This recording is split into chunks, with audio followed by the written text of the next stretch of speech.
Episode 78. Putri masuk ke dalam kamar dengan membawa nampan yang di atasnya terdapat makanan dan minuman hangat. Dia dapat melihat suaminya sedang memejamkan mata. Sama seperti Tari, Putri meletakkan nampan di atas nakas yang berada di samping tempat tidur. "Nathan, bangun," ujar Putri. "Apalagi?" tanyanya ketus. "Makan dulu," sahut Putri. "Aku sudah bilang kepadamu tadi kalau aku belum lapar," ujarnya marah. "Iya, aku dengar. Tapi itu sudah beberapa menit yang lalu," puji Putri lagi. "Makanlah, nanti kamu sakit." Ucapan Putri langsung membuat Nathan menoleh dengan cepat. "Tidak usah sok perhatian kepadaku, kalau ternyata perasaanmu hanya untuk pria itu," batin Nathan dan beranjak dari tempat tidur. "Nathan, aku salah apa?" teriak Putri. "Kamu tidak salah, aku yang salah," sahutnya dan tetap berlalu. "Jika karena sikapku tadi malam yang membuatmu marah seperti ini, aku minta maaf," ujar Putri pelan. Nathan menghentikan langkahnya. Dia menghembuskan nafasnya secara kasar. "Maaf untuk semuanya. Jika kamu memang mau menceraikanku, silakan," ujar Putri dan berlari keluar kamar. Nathan langsung membalikkan badannya. "Tidak, Putri. Aku tidak ingin menceraikanmu. Aku sangat mencintaimu," ujarnya pelan. "Katakan kalau kamu tidak mau bercerai. Maka aku tidak akan melakukan itu," ujarnya dengan tatapan nanar. Putri telah keluar dari rumah. Dia terus berjalan melewati perkebunan teh. Hatinya terasa hancur ketika suaminya mengatakan kata itu lagi. "Kenapa denganku?" Gerutunya sembari menangis dan tetap berjalan. Tari mencari keberadaan adiknya. Dan ketika di beranda dia bertemu dengan Ibu Siska. "Tari sayang, mari sini." Wanita parubaya itu melambaikan tangannya. Tari menghampiri wanita itu. "Ini perias yang akan merias kamu, dan ini kebaya untuk kamu menikah." Ibu Siska menyerahkan kebaya berwarna putih ke Tari. "Kapan ibu memesan kebaya ini?" Tari penasaran dengan kebaya yang menurutnya sangat cepat prosesnya. "Ibu memesannya 2 hari lalu. Sebenarnya bukan pesan, tapi kebetulan ada kebaya yang sudah siap jadi, dan ibu langsung ambil. Menurut ibu, kebaya ini cocok untuk kamu," ujar Ibu Siska. "Ya sudah, sana coba." Tari kembali masuk ke dalam rumah, dan ketika mau masuk ke dalam kamar, dia berpapasan dengan Andre. "Apa itu?" tanya Andre sembari melirik bawaan istrinya. "Kebaya," sahutnya. "Untuk apa?" tanya Andre lagi. "Untuk akad nikah," sahut Tari lagi. "Akad nikah siapa?" tanya Andre lagi. Pertanyaan itu membuat Tari mendengus kesal. "Aku dan tukang kebun," sahutnya sembari merapatkan giginya dan berlalu. "Apa? Tukang kebun?" Andre kaget. "Bukannya kamu menikah denganku?" tanyanya sembari mengikuti langkah Tari ke kamar. "Nggak jadi," sahutnya dan membanting pintu kamar. Bisa-bisanya dia tidak ingat. Sudah jelas yang mau menikah aku dengan dia. Tapi masih bertanya, gerutunya. Tari mengganti pakaiannya yang dikenakannya dengan kebaya itu. Sementara itu, Andre berlari keluar untuk menghirup udara segar. Dia menemukan ibunya dengan wanita parubaya di beranda depan rumah. "Dre, tadi Mama minta Tari mencoba kebaya untuk akad nikah. Coba kamu panggil Tari ke sini. Mama mau lihat cukup tidak kebaya itu," ujar mamanya. Andre menganggukkan kepalanya dan kembali masuk ke dalam rumah. Dia mengetuk pintu kamar Tari. "Siapa?" teriak Tari. "Aku," sahut Andre singkat. "Mama ingin melihat kamu memakai kebaya itu," teriaknya dari depan pintu. Tiba-tiba pintu terbuka. Andre tercengang ketika melihat Tari mengenakan kebaya putih itu. Menurutnya wanita itu memang cantik. Belum lagi kebaya itu memperlihatkan bentuk tubuh Tari yang menurutnya cukup seksi. Tari berjalan lebih dulu dari Andre, dan pria itu dapat melihat punggung Tari yang terbungkus kebaya yang transparan. Andre menelan salivanya. "Seperti tidak pernah melihat wanita seksi saja," gerutunya sembari menundukkan kepalanya. "Kamu ngomong apa?" tanya Tari sembari berhenti, dan Andre langsung menubruk tubuh calon istrinya bagian belakang. Maaf," ujarnya sembari mundur. Tari membalikkan badannya. "Kamu ngomong apa tadi?" tanyanya lagi. "Kamu wangi," sahutnya pelan. "Apa?" Tari mendekatkan kepalanya ke telinga Andre. Dia tidak dapat mendengar ucapan pria itu dengan jelas. "Anuku berdiri," sahutnya dan berlalu meninggalkan Tari lebih dulu. "Anu?" Tari mengerutkan dahinya bingung. Dia kembali melangkahkan kakinya menuju beranda. Dan di sana Ibu Siska melihat kebaya yang digunakan calon mantunya. "Kebaya ini sangat pas untuk kamu," ujar Ibu Siska. "Ibu melihat Putri?" tanyanya. "Kata tukang kebun, Putri sedang berjalan-jalan ke kebun teh," sahut wanita itu. Tari masuk kembali ke rumah dan mengganti kebaya itu dengan pakaiannya yang tadi. Tidak berapa lama dia keluar dari kamar dan berpapasan dengan Nathan. Ketika saling bertatap muka, Nathan langsung memalingkan wajahnya. "Nathan, tunggu," panggil Tari. "Mau apa lagi?" gerutunya. "Putri tidak ada di rumah," ujar Tari. "Putri? Lalu kamu Tari?" tanyanya yang beranggapan kalau wanita yang ada di depannya istrinya. Tari menganggukkan kepalanya. Nathan langsung berlari keluar rumah, mencari keberadaan istrinya. Dia terus menyusuri perkebunan teh itu, sembari menghubungi nomor istrinya. "Putri, kamu kemana?" gerutunya. "Ah, sial, tidak aktif."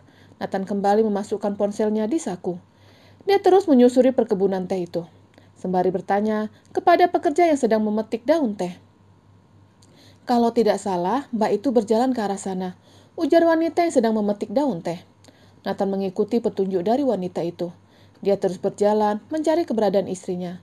Dan dari jauh dia dapat melihat Putri sedang duduk di rumah-rumahan yang ada di pinggir kebun teh. "Ayo pulang," suara Nathan mengagetkan Putri. Dia menoleh dan lalu memalingkan wajahnya. "Aku masih mau di sini," sahutnya sembari menatap dedaunan hijau. Nathan langsung duduk di samping istrinya dan ikut memandang ke arah depan, tepatnya perkebunan teh yang terbentang luas di depan mereka. "Aku minta maaf," ujar Nathan pelan. Putri langsung menolehkan kepalanya dengan cepat. "Aku minta maaf karena kontrak pernikahan itu kamu terjebak dalam pernikahan ini," ujarnya sembari tetap menatap ke arah depan. "Mungkin memang benar, perceraian kata yang tepat untuk pernikahan yang tidak mempunyai cinta di dalamnya." Ucapan Nathan membuat Putri menghembuskan nafasnya secara kasar. Dia langsung beranjak dan meninggalkan rumah-rumahan itu. Nathan langsung mengikuti langkah istrinya. "Katakan sesuatu kepadaku, Putri," ujar Nathan sembari berjalan beriringan. Putri terus melangkahkan kakinya tanpa mau mengatakan apapun.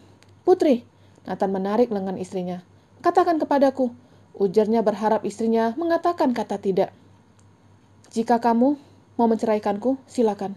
Aku menerimanya," sahutnya berusaha untuk bersikap tenang. Padahal batinnya kembali menangis. Ucapan Putri membuat Nathan diam dan langsung melepaskan tangannya dari lengan istrinya. Perceraian bukan pilihan, tapi semua orang memilih kata itu untuk menyelesaikan masalahnya. Dan orang yang memilih bercerai, orang yang mengakui kegagalannya dalam membina rumah tangga. Nathan langsung membalikkan badannya. Hatinya serasa remuk, hancur berkeping-keping. Dia berjalan meninggalkan istrinya. Begitupun Putri berjalan ke arah lain dengan hati yang sama hancurnya. "Kenapa kamu mengatakan itu lagi?" gumamnya sembari menahan bulir air mata yang sudah berada di ujung kelopak mata. "Aku hancur, Putri," gumam Nathan sembari menoleh ke belakang, berharap istrinya menatapnya atau mengejarnya. Tapi kenyataannya Putri tetap berjalan ke arah lain.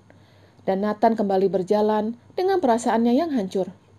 Putri menoleh ke belakang, berharap suaminya menyusulnya. Tapi kenyataannya, Nathan tidak melihatnya. "Kenapa?" gumamnya sembari menangis dan terus berjalan. Tiba-tiba, "Ah!" Putri teriak. Nathan langsung menoleh dan berlari secepat kilat mencari keberadaan istrinya. "Putri!" teriaknya. "Tolong!" teriak Putri. Nathan mencari asal suara itu. Dan dia dapat menemukan istrinya sedang terperosok ke dalam tanah yang berlubang. "Putri?" Nathan terlihat panik. Dia mengulurkan tangannya ke arah istrinya. Putri menggapai tangan suaminya, dan Nathan menarik istrinya. "Kamu tidak apa-apa?" tanyanya sembari memeluk istrinya. Putri menggelengkan kepalanya. "Ayo kita pulang," ajak Nathan sembari mengulurkan tangannya ke arah istrinya. "Au!" Putri meringis kesakitan. "Apa yang sakit? Katakan kepadaku," tanyanya sembari melihat tangan istrinya sedang memegang pergelangan kaki. "Kakiku sepertinya terkilir," ujar Putri meringis kesakitan. Nathan langsung membopong tubuh istrinya. Dia membawa istrinya kembali ke rumah. Putri terus menatap wajah suaminya yang terlihat cukup panik. "Apalagi yang sakit?" tanya Nathan masih tetap membopong tubuh istrinya. "Hatiku sakit," batin Putri. "Tidak ada," saut Putri. "Nathan, batalkan perceraian itu," batin Putri sembari terus menatap wajah suaminya yang tampan. "Apa aku berat?" tanya Putri. "Sangat berat," sahutnya yang mulai ngos-ngosan. "Badan kecil, tapi beratnya minta ampun," gerutu Nathan. Putri tersenyum. "Jika kita berpisah, setidaknya aku dan kamu tidak saling membenci," batin Putri. "Aku suka melihatmu menggerutu," batinnya sembari terus tersenyum. "Jangan terus tersenyum," ujar Nathan, yang sekilas dapat melihat istrinya sedang tersenyum sembari menatapnya. "Ya sudah, aku tidur saja kalau begitu," Sahut Putri sembari meletakkan badannya di dada suaminya. Dan Nathan terus membopong tubuh istrinya ke rumah. Sampai rumah pijat aku, ujar Nathan sembari tetap membopong. Sahut Putri sembari tetap memejamkan matanya. Dia merasa nyaman tidur di dalam dekapan suaminya. Ketika sampai di depan rumah, pelayan dan tukang kebun langsung menghampiri mereka. "Kenapa, Tuan?" tanya tukang kebun. "Istriku tadi terjatuh dan sepertinya kakinya terkilir," sahut Nathan sembari membawa masuk istrinya ke dalam rumah. Ketika bertemu dengan Ibu Siska dan Andre serta Tari, mereka juga menanyakan hal yang sama. "Mang, panggilkan Mbok Minah," titah Ibu Siska. Pria yang bekerja sebagai tukang kebun langsung berlalu untuk menjemput Mbok Minah. Tubuh Putri diletakkan di atas tempat tidur. "Kenapa bisa seperti ini?" tanya Tari khawatir. "Aku tadi tidak hati-hati," sahutnya sembari melirik suaminya. "Tenang saja Tari, nanti sembuh. Mbok Minah sudah pengalaman dengan seperti ini," ujar Ibu Siska menenangkan calon mantunya. Andre menarik Nathan keluar dari kamar. "Apa kalian sudah berbaikan?" tanyanya. Nathan langsung menggelengkan kepalanya. "Tapi, aku lihat kamu membopong tubuh Putri, dan dia sepertinya senang kamu bopong," tebaknya. "Mana mungkin aku biarkan dia ngesot," sahut Nathan kesal dengan pertanyaan asistennya. Kedua pria itu dapat melihat seorang wanita sepuh sedang berjalan ke arah mereka bersama tukang kebun. "Mas Andre, ini Mbok Minah," ujarnya. "Silakan masuk, Mbok," ujar Nathan langsung. Wanita tua itu masuk ke dalam kamar. Ibu Siska langsung menghampiri wanita sepuh itu dan membicarakan tentang sakit yang diderita Putri. "Jangan pakai celana," ujar wanita sepuh itu. "Lalu telanjang," celetuk Nathan dari belakang. Semua langsung menoleh ke arahnya. Ucapan suaminya membuat pipi Putri merona merah menahan malu. "Maksud Mbok Minah pakai sarung atau yang longgar? Karena Mbok Minah bukan hanya memijat kaki yang sakit, tapi seluruh tubuh," jelas Ibu Siska. "Aku tidak ada sarung," ujar Nathan dan menoleh ke arah Andre. "Kenapa melirikku?" tanyanya. "Kamu punya sarung tidak?" tanya Nathan balik. "Ada Nathan, tunggu di sini," saut Ibu Siska dan keluar dari kamar. Kemudian kembali dengan membawa sarung di tangannya dan menyerahkan ke Putri. "Ayo kita keluar," ajak Nathan. Tinggallah Putri dan Tari di situ serta Mbok Minah. Ibu Siska telah lebih dulu keluar dari kamar itu, karena dia masih banyak yang harus dipersiapkannya untuk akad nikah besok. Setelah Putri hanya memakai sarung, Mbok Minah mulai memijat kaki Putri yang terkilir. Putri teriak sekencang-kencangnya.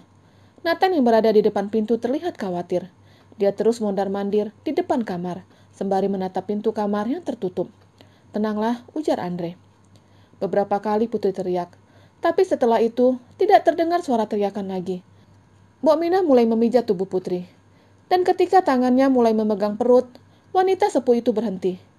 "Ini ada isinya, jadi Mbok nggak bisa pijat perut kamu," ujar wanita tua itu. "Hah?" Putri dan Tari saling bertukar pandang bingung. "Maksudnya apa, Mbok?" tanya Tari. "Kemungkinan mbaknya hamil," sahut Mbok Minah.